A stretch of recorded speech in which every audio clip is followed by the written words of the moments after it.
What lies ahead for the future of boxing? I'm Penny Lane, and In the Driver's Seat starts now. Welcome to In the Driver's Seat, where we delve into the lives of extraordinary individuals who drive their industries forward. Today, we're honoured to host an iconic figure in Australian boxing. In addition to his ringside accomplishments, Brian Armatruda is a seasoned property developer, the current CEO of the Melbourne Pavilion also. Welcome, Brian Armatruda. How are you? It's always nice to see you again. Yeah, good to see you. Thanks so much for coming on the show. So tell us a little bit about your career, Brian, and where it all started. Penny, I've had a very diverse type of things. I basically worked for myself since I was 18 years old. I've done many things, like I've brought the first water into the country. It was called, I didn't know that. What was it? Pure H2O it was called. Yeah. It was very hard to sell those days because people still had the idea you go to a tap and drink water. Yeah. So no company did it, so we bought it in, and it was a struggle, but we did get it national, and we sold it off to a national company. As with anything, as it got successful, people like Coca-Cola would block us using the fridges.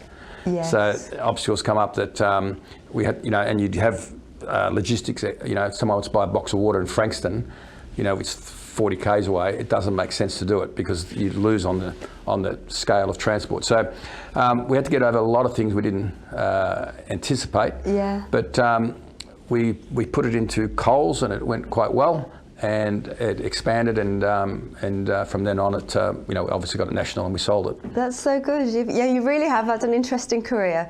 And what got you into boxing? Boxing was, there's quite a few things came after that, but what boxing was, I was trained in the gym, and the trainer was having trouble getting his fighters fight. So it's a little bit clicky type thing. It's like who you know, how you get on. It was a pretty closed on TV networks. Yeah. So I decided to, I liked the trainer. He's a great guy, and he was training me, and I thought I'd do a show to help him, basically, with his fighters. I saw the frustration, the fighter couldn't get on. So we did the first show, and we certainly caused a bit of a ruckus the way we did it. So we did it all corporate from day one. Yes. So we'd never done a show in a town hall or we had food service from start. Yes. And had a lot of problems with the boxing community because it was so different. Yeah, they're saying you're catering for your elitist corporates. Right. And I say, but the corporates give you the money to actually advance the fighter. Yes. Because, so we've always done good venues like Shed 14 at Docklands, and obviously Pavilion, and we did some great venues. But it was all sit down dinner from day one, and that's the only way we've done it. And that's the only way you've done it. Now everybody in Australia does it. They all do it that way now. Everyone's got food and drink. Yeah. Before it was pie and chips, and you'd go to the fights and you'd be too worried about you look the guy that way. You might throw a drink at you or something because it was a pretty rough crowd. Yeah. And it balanced itself out, and now it's I always put it as like going to a wedding with a boxing ring in the middle. It's all corporate, sit down, fine dining. Do you think that's changed the way boxing is seen in Australia from having those kind of crowds at the boxing? Yeah, I suppose we're a niche market in Australia, and the rest they do more of the, you buy a seat and sit there, and that's what they do in stadiums. But yeah, I think it helps. I always say to the fighter, it's easier to sell one table than 10 tickets. You only get one person to buy, and then let them. It's almost like a distribution. Yeah. So once they buy the table, they can go and they can take care of the other 9 people. And do you actually go out there looking for raw talent? And if so, how do you spot that? We get approached by a lot of people, a lot of trainers say, look, I've got this young kid going to come along. There's some outstanding talent out there in the amateurs, and you tend to find who they are. It's like with any industry you'll hear what's going on. And but yeah, look, we've been lucky. We've had some great fighters with us. And it's a fine line between, I like to deal with good people. Yes. So the fighter might be a great fighter, but he's not a good person. I don't want to deal with them. Right. Okay. I want good people. Yeah. So I always say to fighters, have fun. If it's not fun, don't fight. Yeah, okay. From my experience of boxing, boxers get a bit of a bad rap, and you know, all the ones that I've met have always had big hearts and worked really hard as an athlete. What would you say to people that don't respect boxing as a sport or the athletes Well, you know, themselves? it is an Olympic Games sport, and you know, we cheer them when they're there. But this country, around the world, everywhere, if you go to any big fight, anywhere in England, Saudi Arabia is now the new place they all go to. Right. You know, you've got every celebrity in the world there. George Clooney, Brad Pitts, you know, Jack Nicholson, all these guys are there. And it's a big event, but in Australia, you're lucky to get an article in a newspaper. Yeah. You know, Why do you think that is? I don't know. It's a bit of monopoly at the moment. You've got Fox are with one group, and so the TV part is shut unless you're with them. Right. So there's some people doing it, like you know, there's Angelo Coe doing Channel 7 at the moment. We're talking to Channel 9. Just started. We did Fox for a lot of years too, Yeah. but it was a monopoly. Anyone could have it. So if you got a guy and you say, I want to put him pay-per-view TV, you can't unless you go through that channel. Yeah, okay. Do you think there's anything that can be done to change that? With even females coming into boxing, has that changed anything? The females? No, Yeah. look, I've done about 4 or 5 world champions in females, and we did it a very long time ago. And the females are always the best fights because they tend to have more heart. They don't want to say heart. They're non-stop action. Yeah. And you always get great fights with females. And that's, you know, but you can be a female, you can win 5 fights, fight for a world title. Whereas a male, he has to run his whole course. So the males are going to take, you know, 5 to 10 years to get that most probably. Yeah. So yeah, female boxing's good. It's not everybody's cup of tea. And you know, there's some great female fighters, and there's some that you know, the use of sexuality, which, you know, I mean, they all go on about time to change, but a lot of them are using that at the moment. You know, Yeah, okay. but look, it's they're all part of the mainstream now, and they've done their own main cards. They've done Madison Square Gardens as main events as females. So Yes. you know, it's here to stay, and yeah, you know, they deserve to be there as well. But you know, the males are. It's a hard slog for a fighter in Australia. Yeah, it's I think hardest it is. to get. It is hard. And getting to the Olympics, Australia, we've won a bronze and a silver before at the Olympics. Do you think we stand a chance at Paris this year? Well, they won a bronze last time with Harry Garside, and it was like 40 years, I think, before that with, I think it was Spike Cheney. Was it? So they had 2. It's, you know, anything can happen. I mean, Harry's a good chance this time. He went professional for a while, and then he went back to amateurs. Anything can happen. But there's a lot of great fighters out there, and Who's the ones to watch at the moment? well, there's, like I said, well, Harry is probably our favourite, and I think there's a heavyweight guy, like a Samoan boy who's they've got big reps on, but you know, I don't think it's going to change that much, and it's, you know, I believe it's politically corrupt, the sport in boxing in the Olympics. Yeah. In what way? Well, look, you know, some of our fighters, you know, they've definitely won, and they get robbed, and it's a little bit.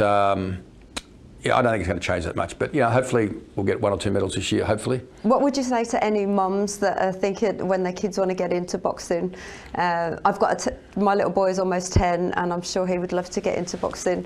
What would you say to any parents that are worried about their kids getting into the sport? Well, my children did that program, so they went to the gym, and it was for self-defence, because I thought, well, you want to be able to handle yourself, and I always say to the kids, look, you know, and they did it for many years, but I say, all the training you do is to basically run away. Yeah. I mean, you don't want to fight someone, because if you can fight, you've got more of a problem, because they're going to stab you or shoot you or hit you with a bottle if they know you can fight. So what I say to them is, look, you know, if you have to defend yourself, you will. Yeah. But it's got to be the nature of the person too. I mean, if you're a good person, you're probably not going to want to fight anyway, and you can sort of, you know, trouble you can smell. You know, you know when you're going to have trouble, and I think it's good. I think every child should have some. I'm sure there's. Look, I've got this young kid that I look after at the moment, and he's. I don't mind saying it because I've told it to him the other day. Yeah. He's 46 kilos. Very small kid, and I said, he came to my show, and I said, you know, when you came along, people laughed when you got up there. They were all laughing at him. You know, who's this little looked like a boy? Yeah. What advice did you give him? Well, he's now cheered. He's the most popular fighter we've got. Who is he? He's got a guy called Carl Lou. Yeah. And they love him. Like, everyone loves this kid. It's like he's gone from, and I'm sure I haven't asked him, but I imagine maybe he got bullied at school. You know, kids are just mean, you know that. Yeah, gosh, they can but be. this kid now, he's a cult hero. Like, that's so good. They just, you know, he's my most popular fighter. Yeah. And they just absolutely love him, and that's how it comes from change. You've gone from, you know, you probably had and I don't know, once again, I haven't asked him that, but I did say to him the other day, you've gone from being loved, don't take offence, yes, but they love you now. You're the most loved boxer in Victoria at the moment. Lots they just of resilience and keep going. Oh, is there any fights that's coming up that you're looking forward to or are really excited about? No, look, you know, look, boxing's a funny thing. I've given 18 odd years to it. Yeah, you've been in it a long time. Yeah, look, you? it's and it's not what I do. Yeah. Okay, so just I know you're a very successful businessman. I don't live off boxing, and I don't make money on boxing. I invest in boxing. So would you say it's like a passion project? It's always been a passion. So what's happened is that boxing is one of those things where people get in their ears. We can do better. Come with us. We'll take you here. Well, let me tell you, anyone who's ever left has been beaten within 2 fights. That's with me anyway, 100%. I actually call it a curse. People ring, oh, they got the curse again. They're going to get beat because I know how to match you, but I know how to lose too. So I know they're going to lose. You know, they overmatch because these people get in their ears because, you know, the sport, it's all around the world like that, by the way. It attracts a certain element that will promise the world and you know, give you an. How do you connect the matches? Well, this is the issue I've got at the moment. We've got a new board in place, combat sport, and this is the frustrating bit. You know, I've done more shows in Victoria than anyone in Victoria. That's a fact. And I've matched. That means I match ball fights. So a new board come along. They're basically government now, so it's all government run. And this new concussion thing, which is a serious thing, we admit that. But I have a saying that you can't get in the water without getting wet. Right? You're going to get punched in the head. That's what you do. So what they do now is, they'll overrule my matches, and they go, oh, he can't match. That guy's had 5 losses, and that one's had 10 wins. And I go, but the guy with 5 losses fought 5 champions. The guy with 10 wins fought nobody. This guy the other guy 10, he would be 10-0. Yes. He would never win a fight. And I know the matchups, but they've never, most of them never been to a boxing show. Yeah. But they'll overrule your boxing and your matchup. And I think that we don't have many boxers in Australia. Yeah, it's a very small field. I want to keep talking to you because we're almost out of time, but I've just got one last question for you. What's been your proudest moment in your whole career? I've got a guy, and I say this, Kane Watts. Yes. He's a cruiserweight. He was a dear friend of mine. He overachieved. So we fought for a world title in France in front of 21,000 people. The president was there. Wow. You know, when we aimed with him, we were trying like a Victorian Australian title. When he won the Australian title, it was probably my proudest thing that we got there. So congratulations. And you know, his ability at the time wasn't good. His ability is fantastic now. You know, he's actually a champion, but at the time it wasn't. And over all those years of dedication, he got to where we had to go. Yeah. And winning that was a highlight of, you know, he didn't win the world title, but you know, we've done many world champions. But you know, just taking a guy that was you know, pure heart that had a go, they got that achievement, and guys with much more talent never got there. Never got there. Thank you so much for your time, Brian. It's so lovely to have you on the show. Problem. Thanks, Penny. In the Driver's Seat is brought to you by the Perfect Cosmetics Company. Join me next time to learn from more industry legends about how you can take the wheel and steer your life in the right direction. You're watching Ticker. We'll have more in just a few minutes.